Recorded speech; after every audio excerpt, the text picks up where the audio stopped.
Bombay high court का बड़ा फैसला। हाईकोर्ट ने पारिवारिक संपत्ति को लेकर एक अहम टिप्पणी की है। हाईकोर्ट ने कहा कि मां बाप के जिंदा रहने तक कोई भी बेटा प्रॉपर्टी पर हक नहीं जमा सकता।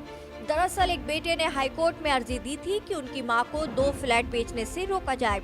इस शख्स के पिता पिछले कई सालों से हॉस्पिटल में भर्ती हैं और वेजिटेटिव स्टेट में हैं, यानी मेडिकल टर्म की भाषा में वो एक तरह से कोमा में है। ऐसे हालात में हाईकोर्ट ने पिछले साल उनकी मां को परिवार चलाने के लिए कानूनी अधिकार दे दिए थे, यानी वो चाहे तो अपने पति के इलाज के लिए कोई भी प्रॉपर्टी बेच सकती हैं। अंग्रेजी अखबार टाइम्स ऑफ इंडिया के मुताबिक न्यायमूर्ति गौतम पटेल और न्यायमूर्ति माधव जामदार ने उस शख्स से कहा, तुम्हारे पिता जीवित हैं, तुम्हारी मां भी जिंदा है।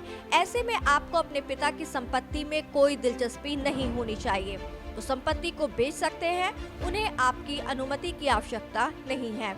दरअसल बेटे के वकील ने कहा था कि वो कई सालों से अपने पिता का वास्तविक अभिभावक है। इस पर जस्टिस पटेल ने कहा, आपको यानी बेटे को खुद को कानूनी अभिभावक नियुक्त करने के लिए आना चाहिए था। क्या आप पिता को एक बार भी डॉक्टर के पास ले गए या आपने उनके मेडिकल बिल का भुगतान किया? यहाँ न्यायाधीशों ने अपने 16 मार्च के आदेश में उल्लेख किया था कि याचिकाकर्ताओं ने बड़ी संख्या में दस्तावेजों को संलग्न किया है, जिसमें मां द्वारा भुगतान किए गए खर्च और बिलों को दर्शाया गया है। बेटे द्वारा अपने तर्क के समर्थन में एक भी कागज का उल्लेख नहीं किया गया।